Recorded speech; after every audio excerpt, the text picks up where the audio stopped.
আসসালামু আলাইকুম সুপ্রিয় দর্শক, কেমন আছেন সবাই? আশা করছি সকলে ভালো আছেন। আজকে ইউরোপের বলকানের দেশ নর্থ ম্যাসিডোনিয়া নিয়ে কিছু কথা আপনাদের মাঝে বলবো। বর্তমান সময়ে বাংলাদেশ থেকে বেশ ভালো অবস্থান করছে এই দেশটা আমাদের বাংলাদেশ থেকে।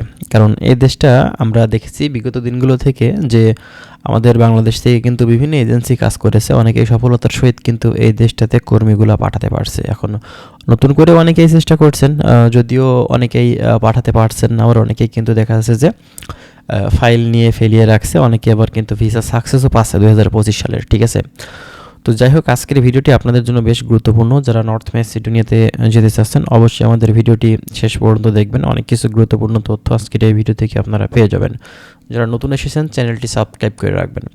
ফার্স্ট অফ অল আপনাদেরকে বলি যে দেখেন, নর্থ ম্যাসিডোনিয়া বলকান দেশগুলোর ভিতরে কিন্তু একটা অন্যতম কান্ট্রি, যে দেশটাতে কিন্তু নতুন করে আমাদের বাংলাদেশিদের জন্য সম্ভাবনা কিন্তু আসলে এখানে থেকে দেখা যাচ্ছে। কারণ বিভিন্ন সেক্টরে পুনরায় তারা কিন্তু নতুন করে কর্মী নিতে যাচ্ছে, বিভিন্ন কান্ট্রি থেকে তারা কিন্তু কর্মী নেয়।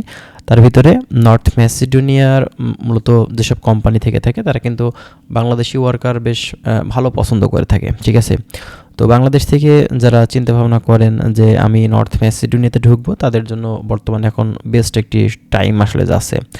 এর কারণ হচ্ছে আপনারা জানেন যে শীতের শেষের দিক চলে আসছে এবং আপনার হচ্ছে ইউরোপের কান্ট্রিগুলোতে কিন্তু যখন সামারের টাইমটা আসে তখন কিন্তু কর্মীর চাহিদাগুলো বেশি হয়ে থাকে। তো এই কর্মীর চাহিদা কয়েকদিনের ভিতরে কিন্তু বেড়ে যাবে। বর্তমানে এখন শীতের প্রায় শেষের দিক, সামার সামনেই, এই সময়টাতে প্রচুর পরিমাণে কর্মী প্রয়োজন। যারা 2025 সালের মাঝামাঝিতে ফাইল দিয়েছে, ফার্স্টের দিকে ফাইল দিয়েছে, তাদের জন্য কিন্তু বেস্ট একটি সময় সামনে আসছে। ঠিক আছে, তো এই সময়টাতে যাদের ভিসাগুলো হয়ে যাবে তারা কিন্তু বেশ ভালো একটা সুযোগ এই দেশটিতে, মূলত সেখানে গিয়ে কাজের কিন্তু সুযোগ পেয়ে যাচ্ছে।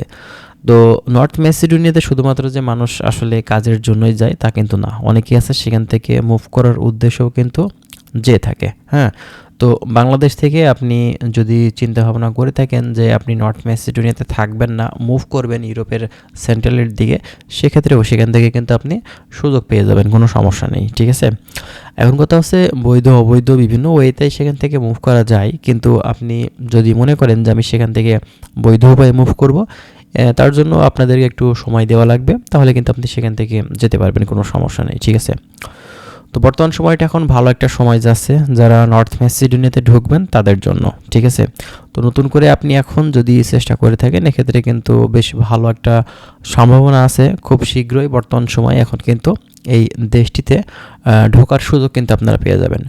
তো যাক বন্ধুরা, আশা করছি বিষয়গুলো বুঝতে পারছেন। যদি আরও বিস্তারিত বিষয় সম্পর্কে আপনারা জানতে চান অবশ্যই আপনারা কমেন্ট করবেন, আমরা বিস্তারিত তথ্য আপনাদেরকে কিন্তু দিব আরও নর্থ ম্যাসিডোনিয়া সম্পর্কে। এবং বর্তমানে সর্বশেষ যদি ভিসার আপডেট বলতে হয়, 2025 সালের নতুন করে কোনো ভিসা এখন পর্যন্ত ওপেন হয়নি। 25 সালে যেহেতু রিসেন্ট শুরু হয়েছে, এক্ষেত্রে এখন পর্যন্ত ওয়ার্ক পারমিট আসতে সময় লাগবে। তো ভিসা তো বর্তমান সময় যেগুলো উঠছে এগুলো কিন্তু 25 সালের। ঠিক আছে, তো যাই হোক, নর্থ ম্যাসিডোনিয়া সম্পর্কিত যারা তথ্য প্রতিনিয়ত পেতে চান অবশ্যই আমাদের চ্যানেলটি সাবস্ক্রাইব করে রাখবেন। আমরা চেষ্টা করব বিস্তারিত বিষয়গুলো আপনাদেরকে জানানোর। ভালো থাকবেন, আল্লাহ হাফেজ।